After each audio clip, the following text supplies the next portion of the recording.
Former President Donald Trump was indicted today for trying to overturn his loss to Joe Biden. We have to win in November, or we're not going to have Pennsylvania. They'll change the name. They're going to change the name of Pennsylvania. Pennsylvanians have a unique role with democracy and freedom. We have seen Pennsylvanians rise up at the ballot box. The work of making this world resemble one that you would prefer to live in is a lunch pail job. Hi, and welcome to the Keystone Reckoning Podcast. This is Jesse White, your host. I've been away for a while. Well, I haven't been away for a while. The podcast has been away for a while. But I wanted to kickstart everything again. I've spent actually most of the last year out working on campaigns and doing some different things in some different counties. And now that that's kind of died down, I've been able to kind of focus back on a few different things. And one of the things that's really been on top of my list was getting the podcast going again. So here we are, and here I am.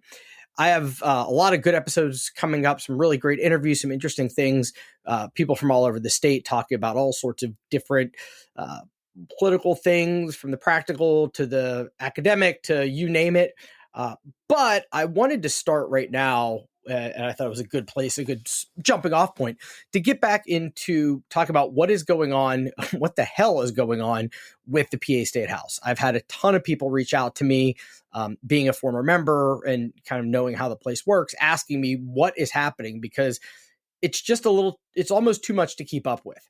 So what I thought I'd do for this first episode is just kind of give a brief overview of where we're at, where we're heading, and why we may be heading there. And I'll preface it all by saying this. Anybody that says they know definitely what is going on is absolutely lying or just plain out insane, because even in an institution that is a roller coaster kind of by design, this recent turn of events has really kind of outpaced anything that anybody could have imagined. So we'll start at the beginning, and I'll try to jump through the procedural history and get down to the kind of analysis of where we're at. So for anybody that hasn't been paying attention, Democrats won a shocking majority in the state house after this last set of elections in 2022. They emerged from everything after recounts and all the close calls and everything. They came out 102 to 101, 203 seats in the state house statewide. That was largely because of some great candidates and some great victories, and also because redistricting was able to start to fix some of the gerrymandering that had gone on, that had made the House virtually unwinnable for Democrats for a very long period of time. So it helped reset a few things and make some races competitive.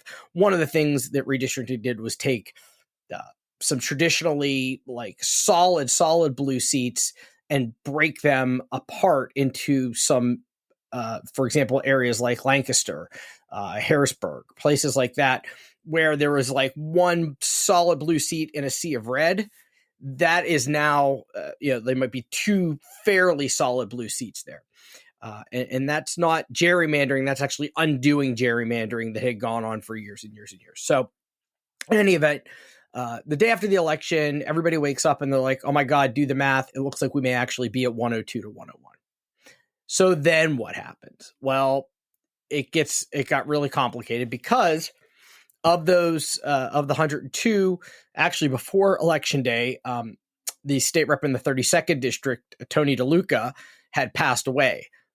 Tony, I could do a whole show just talking about Tony DeLuca and how amazing he was to serve with, and just what a great guy he was. I mean, just entertaining, and just the guys like that, they broke the mold with them. There'll never be folks like that back in state government. And I'll save my Tony DeLuca stories for another day. Maybe bring a couple other former colleagues on and we could talk about him, because he was just a trip. But anyway, he passes away.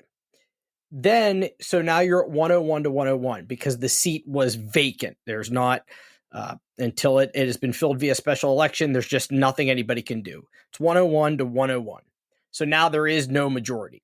Complicating matters even more was the fact that State Rep Summer Lee was elected to Congress. State Rep Austin Davis was elected lieutenant governor. They could have been sworn in on January 3rd, but Summer had to go be sworn in Congress, and you can't serve in both the state and federal government at the same time. Austin Davis could have stayed as a state rep until he was sworn in as lieutenant governor a couple of weeks later. But this is where it starts to get wild, is you had the leaders from both caucuses, Democrat and Republican, kind of jockeying for position as to what was going to happen because nobody really knew what was going to happen on swearing-in day. Now, the way this works is constitutionally, state reps take office on December 1st. That's when they their terms of office technically begin. But they are not sworn in until the first Tuesday of the new year. It's a little complicated. The first thing they do when they assemble as a body is they elect a speaker. The speaker, generally from the majority party, then sets up the rules. They vote on the House rules and they, quote, organize the House. Committees form and all of that stuff. None of those things happened on January 3rd. So what happened was both the Democrats were actually down seats because of they were at 101 to 101 without Representative DeLuca.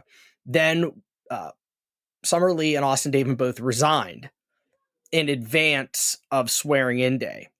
So it actually put the Republicans in the majority, albeit temporarily. And just to make it clear, the 3 seats that were vacant by the death and the 2 resignations were actually, they're fairly solid Democratic seats. So it's kind of a foregone conclusion that those are going to be Democratic seats. Of course, anything can happen. Those special elections are actually slated for next week. But all things being equal, it's a safe bet that those are going to all be Democratic seats. The problem was they just didn't have the numbers on swearing in day to get to a majority, to get a speaker. So offline, there were all sorts of rumors speculating, was someone going to switch parties? Was there a deal being made? And it was fascinating because I will digress and tell one quick story that when I was elected in 2006, we had a very similar thing. We took the majority by one vote or one member. So it was 102 to 101. And we did not have the votes, unfortunately, to elect a Democratic speaker. That was going to be Bill DeWeese from Greene County. He was the Democratic leader. He didn't have the votes within the caucus to become speaker.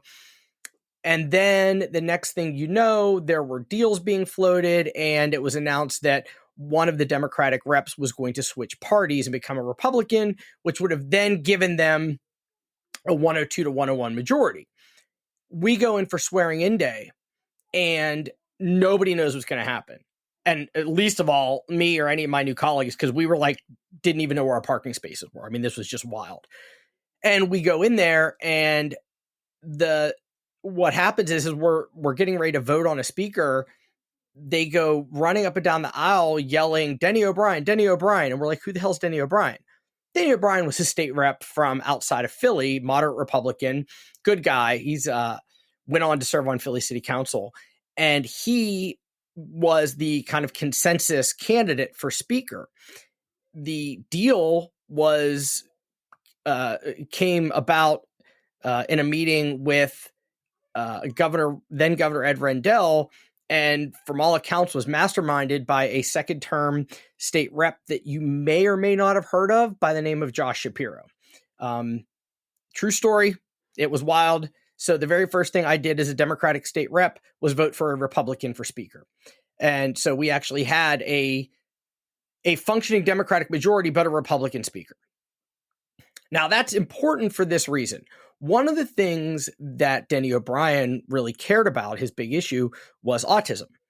And as part of whatever went on, it was made very clear that he would be able to get those priorities, funding priorities, programming, and all of that addressed as speaker in a way that he probably wouldn't have been able to do as a rank and file member, certainly not in the minority party.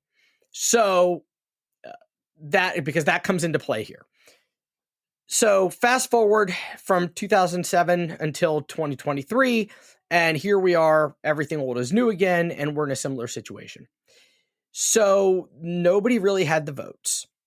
And because you need, and it gets complicated, but you need a majority of the eligible members. Now, with the 2 resignations and the 1 death, that actually took the number of members, eligible members down to 200 from 203, which means you would need 101 to get a majority. So, everybody talks about 102 votes being the number. That 102 is only based on the fact when there's 203 members in the House. But when there were only 200, 50% plus 1 is your constitutional majority. So you needed 101.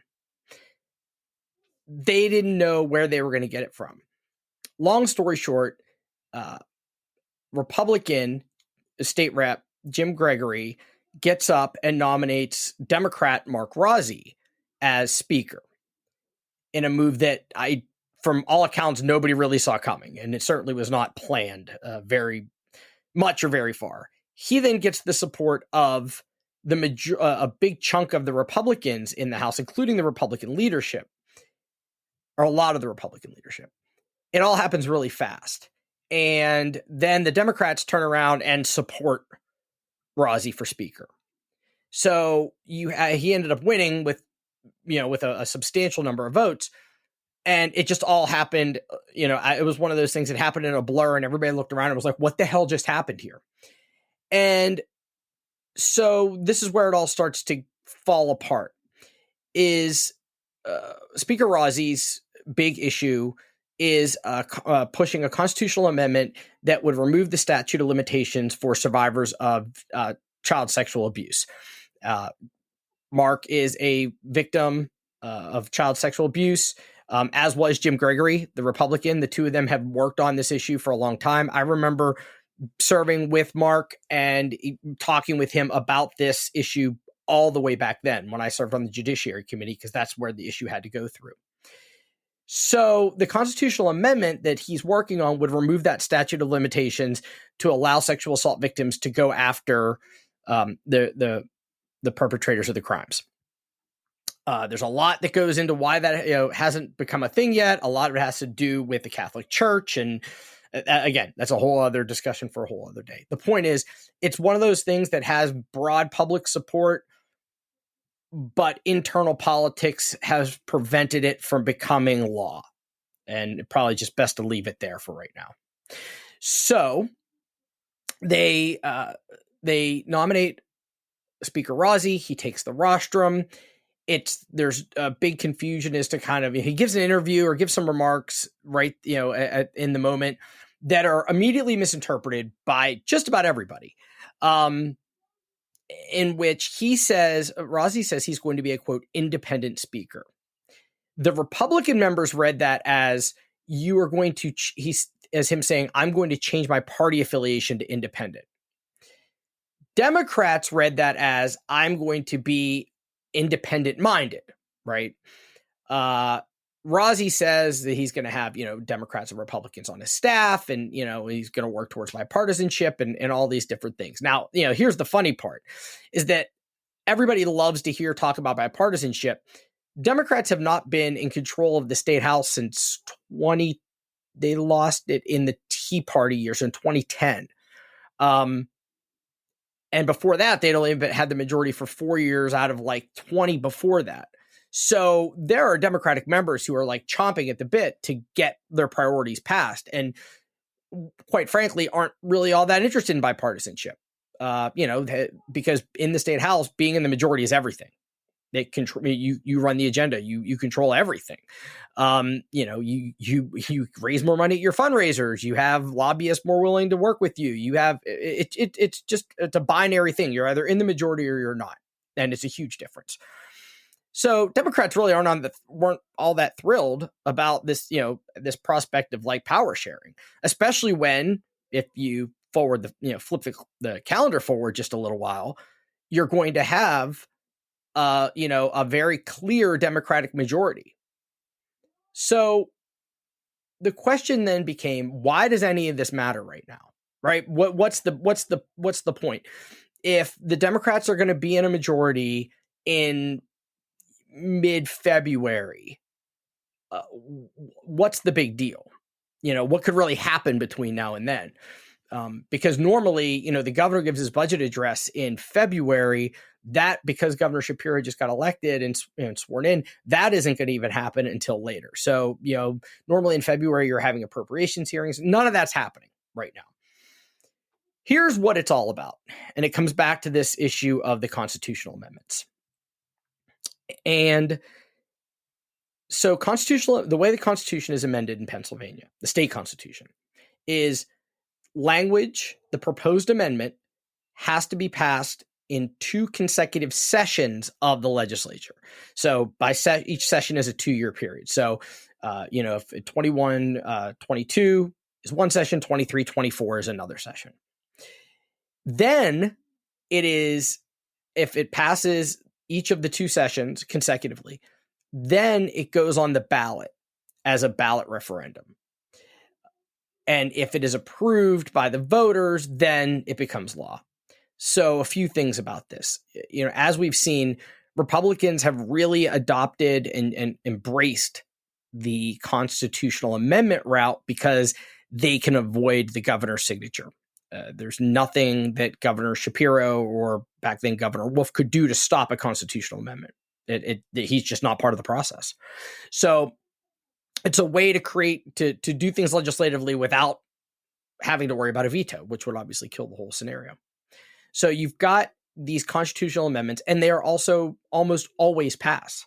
The number, the statistics of what is passed and what hasn't passed over the last 20 years, it's overwhelmingly in favor. So Republicans, their ideas are pretty clear. They're like, well, let's just get these constitutional amendments. If we want to get something done, get a constitutional amendment on the ballot. There were several that were passed last session that would be teed up that could run this session. One was the abortion amendment that talks about the state's role in abortions. Republicans say it's vague and not a big deal, but if you read into it, it's clearly a big problem. There was also a voter ID amendment that would require voter ID not just for in-person, but also for mail-in voting, which creates all sorts of craziness that in terms of implementation that I can't even begin to parse in a short period of time. There was another one that has to do with bypassing the governor and the executive branch on certain regulations, specifically a lot of environmental stuff, which would basically just take the knees out from executive agencies like the Department of Environmental Protection and things like that. And there was the sexual assault statute of limitations. So there are 4. There was also one about the lieutenant governor being eliminating that as its own separate elected position and making it kind of a running mate with the governor. So technically there were 5 that are kind of on the table that are in play. I could tell you, and it's been proven out, the Republicans have no interest whatsoever in running the abortion amendment for a couple of reasons. One, I think it's not too hard to see that the shellacking that Republicans took generally in 2022, even in places like Kansas, over the issue of abortion, and especially because it was messaged just so expertly by groups like Planned Parenthood, by defining it as a freedom and things like that. They just did such an amazing job of doing the messaging. It became pretty clear that that's a loser for Republicans. They don't want to touch it. Why would they? They don't want the backlash. That's off the table. The lieutenant governor one seems to kind of go on the nobody cares at this point pile. Haven't really heard anything of it. Then you have the last 3. Of those, the voter ID amendment is clearly what the Republicans want, because if they can use that to suppress mail-in voting in 2024, that's the goal, right? That's what it is. They've watched. There's been a lot of stories about how how Democrats have won recent legislative cycles based on mail-in voting. And, unfortunately for Republicans, Trump and everybody else spent so much time and energy demonizing it that now they're like, oh, wait a minute, we probably need that. And you're starting to see an about face. But the other thought is, well, if we can make it really hard for people to vote by mail, then we will be able to, and if that suppresses the voter turnout, which would be almost exclusively Democratic, that helps us in 2024 in the presidential and trying to retake the legislative majority. That's their end game, right? And that's what I firmly believe is, and the regulatory thing is just like, that's just a money thing for them. If they can, the oil and gas industry and people like that, if they can find ways to, sidestep even the most basic environmental regulations, then that just fills their campaign coffers and makes them look great. So, and I would argue that, the impact of that one may actually be bigger than some of these others, but it's just not the sexy topic that's going to get everybody all worked up. Anyhow, so you have all these balls in play.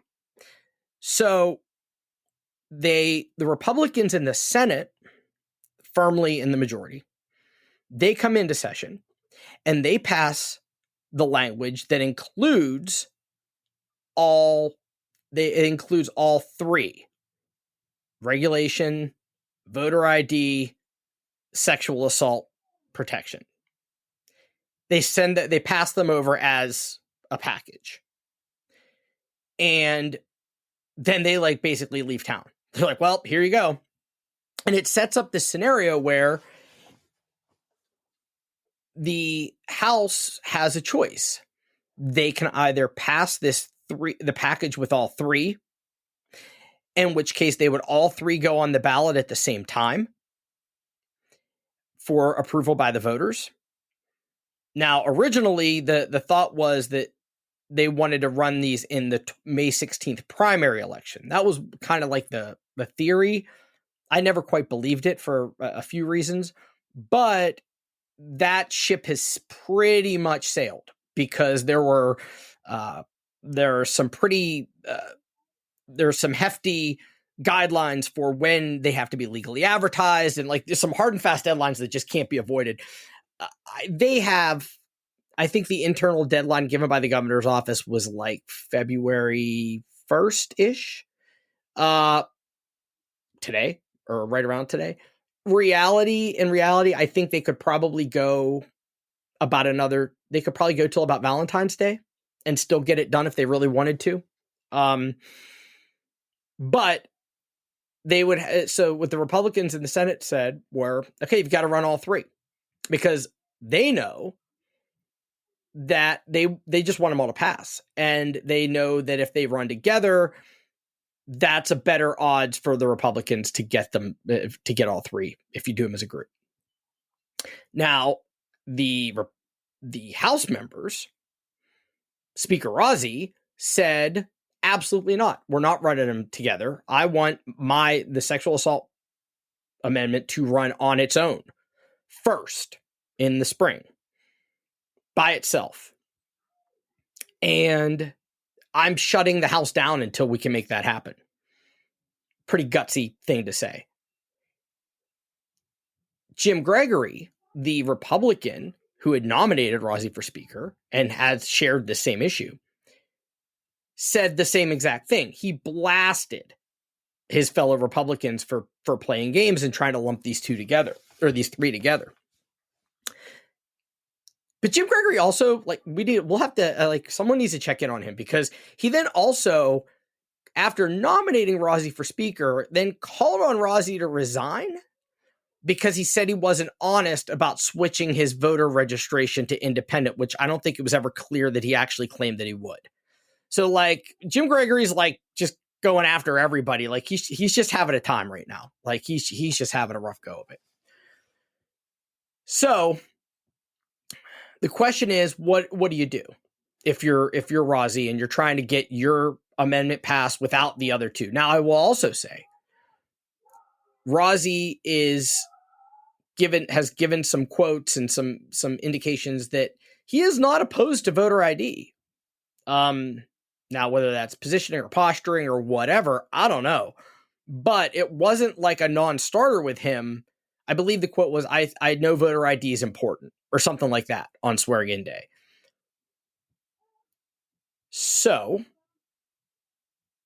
we're at this stalemate right now because, the other part, because we needed more layers to this, obviously, is that before leaving office, Governor Wolf called for a special session of the legislature, focusing on passing an amendment to protect survivors of sexual assault. A special session is just kind of like almost like a paper thing. But what it means is during, like, they gavel out regular session, they gavel in special session.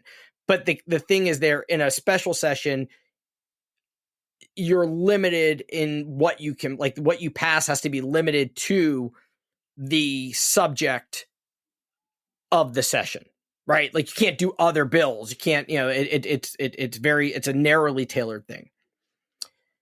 The problem is that the Republicans in the House were like, no, we don't need to do it in special session. We're going to do it in regular session because we want to do all three together. And right now, because they hold a majority because of the 3 vacancies, they can control basically how this works. I mean, they have a majority. They could control the floor. They could control the schedule. It became pretty obvious as this whole thing kind of devolved that nothing was going to happen. And, everybody just started like pissing everybody else off. There were like little things like because they couldn't even agree on rules. There were deals being floated and negotiations and things. And, I'd heard from a lot of people behind the scenes, but they couldn't come up to any agreements on anything. So without a set of rules, just like what happened at the federal Congress, without a set of rules, like, nothing happens. Everything's at a standstill. And that's where we're sitting now. So the speaker, what happened, to give you an idea of just how, like, much things were the cracks were starting to show. One day when they were all up at the Capitol and they couldn't get anything figured out, the House Republicans go up to the chamber when they were out of session. They go up to the House floor and take, like, the picture of, here we are, we're ready to work. Where are the Democrats? Which is, just a stunt. You see that kind of crap. Rozzi, I'm sure, based on pressure he got from Democratic colleagues, was like, okay, like, that's bullshit. And I'm locking the doors to the chamber while we're not in session, that's like unheard of. But he was just like, I'm shutting it down. So he's not making friends. He's not in this to make a lot of friends, and he's not making a lot of friends.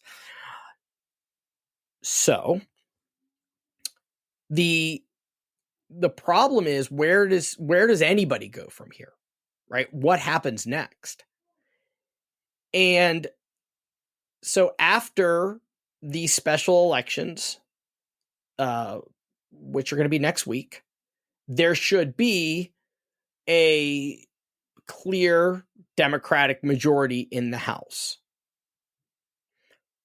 But that doesn't solve Mark Rozzi's problem. And I think that's where the pressure point lies here. There was an article in the AP today that says that he may not necessarily be looking to give up the speaker's gavel to Democratic leader Joanna McClinton, who had been the caucus's pick for speaker, the speaker designee. Because without Rozzi would be the 102nd vote, right? So he would have to actually agree to vote to remove himself as speaker for another Democrat. It's, that's a pretty big ask of the guy. So what happens next? The way I see it is that Mark Rozzi came for a reason to Harrisburg, which was to get this issue resolved, right? This sexual assault victims. It has been his issue since the minute he got there.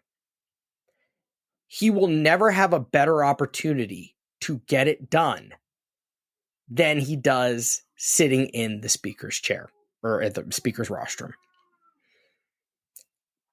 I've heard from folks, and I get it, that there's an argument to be made that if you're him, you get what you came for, however you need to get it.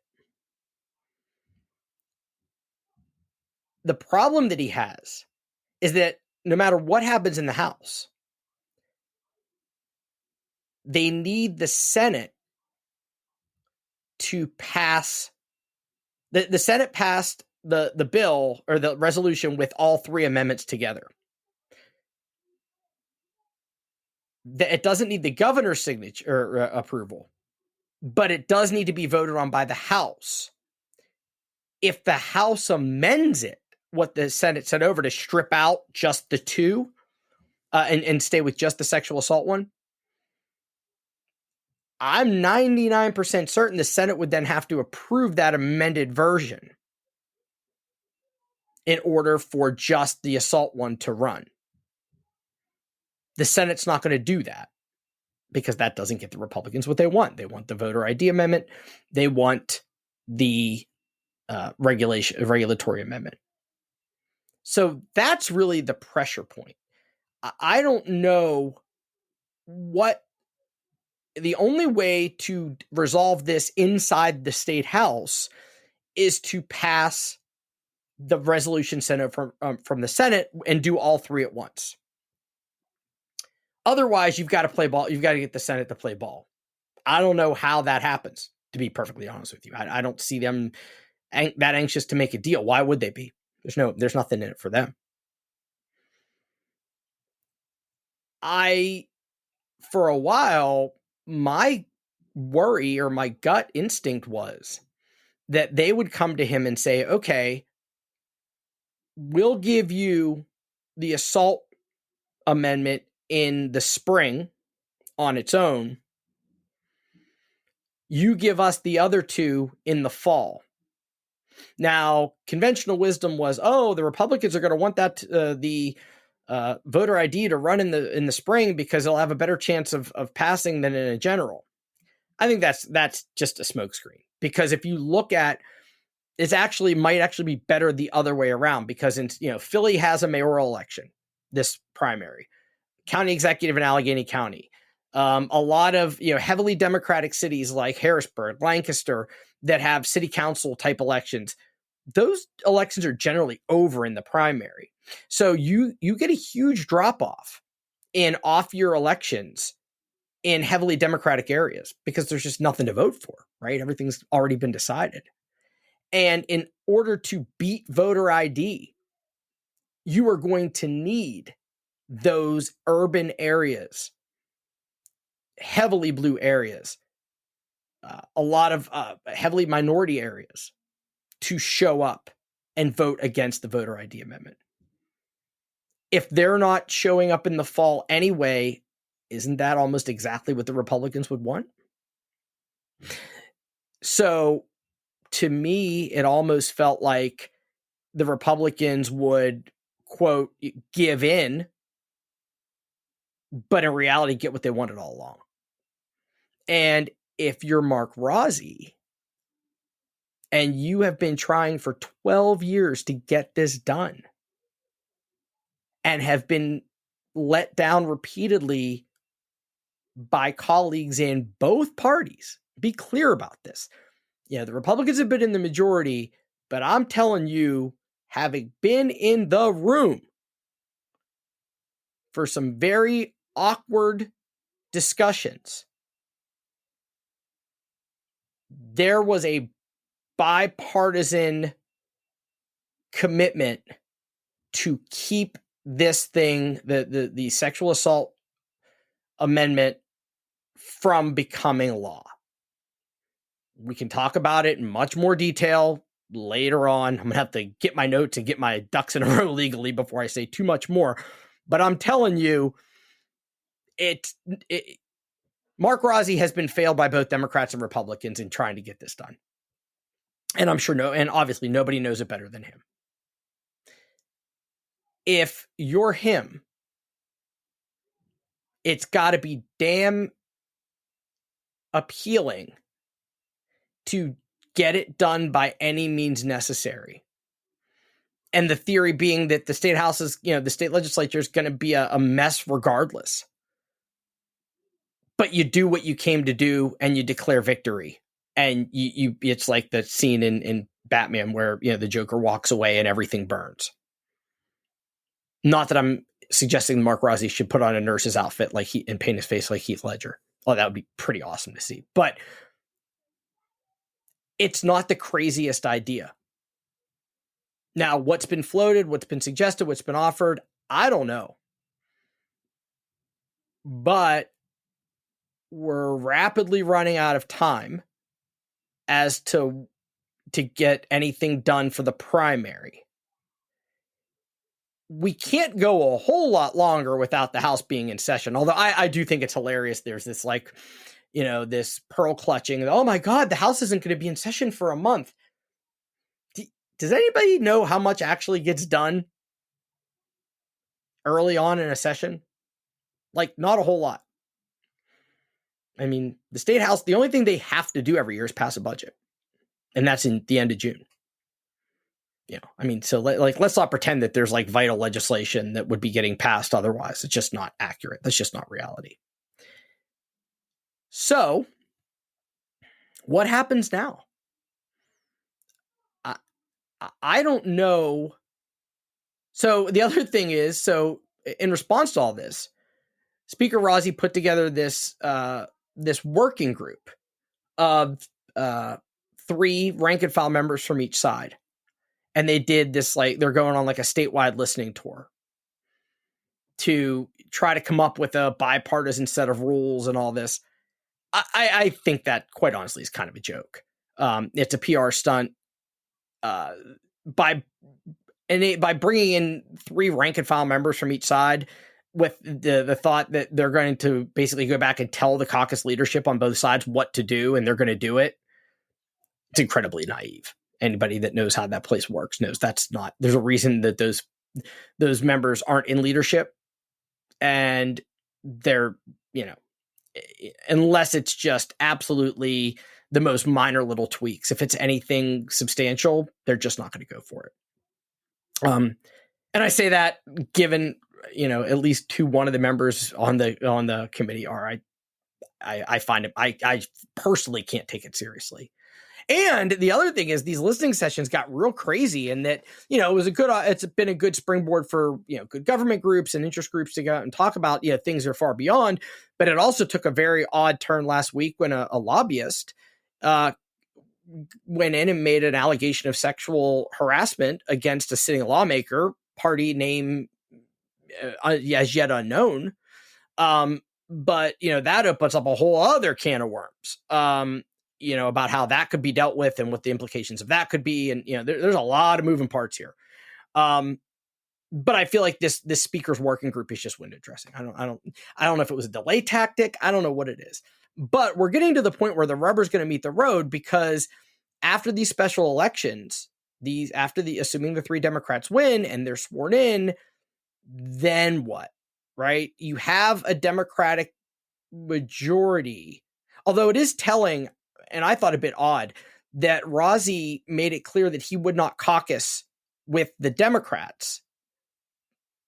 And the thing was, oh, well, that's not what the speaker does. That's not true. The speaker always caucuses with their party. Always. Now on the floor, they're supposed to be, kind of working for everybody and impartial and whatever, but even that's not reality. I mean, I've seen numerous times where, Republican speakers, Mike Turzai was infamous for this. I mean, would just straight up ignore the rules and just, ram through partisan agendas, because it's a self-governing body. There's no one to complain to. There's no, they make the rules, they can break the rules. You might not like it, but I've seen it happen more times than I can count. So that's also been a little disingenuous. This thought that, the speaker doesn't caucus with his or her own party. Yeah, they do. They do. I've seen it. Everybody knows it. So I'm not quite sure what exactly the end game that Speaker Rossi is looking to achieve here. I'm not sure he knows what it is. I do think that if there is a clear path to get his amendment passed, I think that's something Democrats should be worried about. Would he basically throw out I don't know, is the baby in the bathwater? I don't know if that's the right analogy here, but would he basically eat voter ID and the regulatory amendment to get the sexual assault amendment? I don't know. As of right now, it doesn't seem like it, but who knows that, right now it's easy because everybody's kind of in a holding wait and see pattern. That's going to change after these 3 special elections. Now, it should also be noted, as if, again, there just weren't enough layers to this onion. It should also be noted that there was a Republican state rep who just won a special election to fill a vacant Senate seat. So there will be one less Republican member fairly soon. I'm not sure I don't think they've figured out the timeline for any of that. But I don't think that will matter, really. I mean, it's really, you're going to be 101 Democrats, either 100 or 101 Republicans, and then Speaker Rozzi, who, the question is he a Democrat? Is he forging his own path? Does he have this votes to remain speaker? I mean, he's kind of like pissing off everybody, but is he doing it in a way that he's going to have grudging respect? I mean, there's a lot here. Also given the fact that Democratic leader Joanna McClinton is slated to be the first woman and the first woman of color to become Speaker of the State House, that cannot be ignored. That's certainly a big factor here. Mark Rozzi's a white guy. Not the best optics to a lot of folks. And remember, McClinton was chosen by the caucus. Internally, they said she's the pick. And Rozzi presumably supported that. So, lots and lots of moving parts. Nobody knows exactly what's going to happen. There's been a lot about this on all sides that I think have made the caucuses look not great. And we can talk about those specific pressure points along the way at some point. But my thought was this: if you were the Democrats, your first, you needed to look at this as though there's the Hippocratic Oath. First rule: do no harm. The one thing you did not want to see happen was the Republicans to get the gavel in any way, shape, or form and advance that voter ID amendment. That was the one thing. You're like, whatever happens, don't let that thing happen. There were ways they could have potentially avoided that. I don't know if it was... There were a lot of people out there, both inside and outside the building, who were doing a lot of head scratching as some of this strategy was playing out.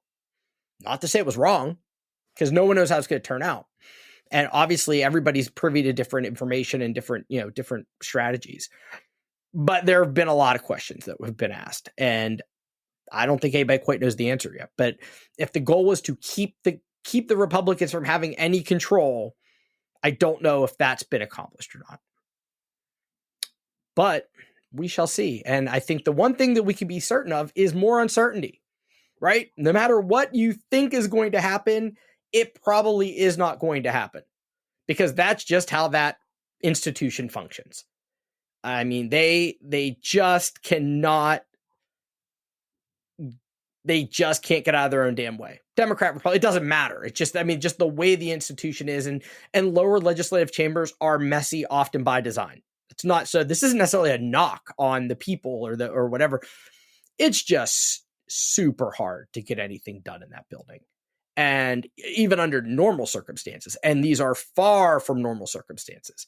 The problem here is the stakes are different for many different people and factions. They're not being very well defined publicly. there's no clear unity in a lot of this. This is a lot more nuanced than a lot of people think. In terms of what's going to happen next, there are issues about committee chairs, and everybody's looking out for themselves, which has someone who worked there. You kind of have to do, right? It's you can get stepped on very easily. As the late, and this would be a good way to bring it full circle, as the late Tony DeLuca once said, everybody's got to get their beak wet. And I think right now there's a lot of folks figuring out the best way to do that. And there's a lot of jockeying at the bird feeder. So that's where it sits. If you have any questions about this, please drop some comments. I'm doing something a little different. Instead of doing just an audio podcast, I'm doing audio and video. That seems to be a model that people seem to enjoy. So, and of course, who wouldn't want to look at this face constantly, right? So we're going to do a combination of audio and video. I may experiment with some live streams. There's a lot of different things we can do, but I want to just kind of get this little threshold one out into the ether. In the meantime, please check out the Keystone Reckoning Pack, which is Keystone Reckoning project, or KeystoneReckoning.com. That's a political action committee where we work to really do very brash and bold messaging to help get Democrats elected up and down the ballot, including in off years like this one. Also check out our partner, TrueBlueGear.com. That is swag, t-shirts, everything else for Democratic and progressive causes that we work with. And if you get a chance, please like and follow us on social media at Keystone Reckoning, and also give us a positive review on the podcast on Apple Podcast or wherever you get your podcast. So until next time, this is Jesse White, and I look forward to speaking with you. Thank you very much.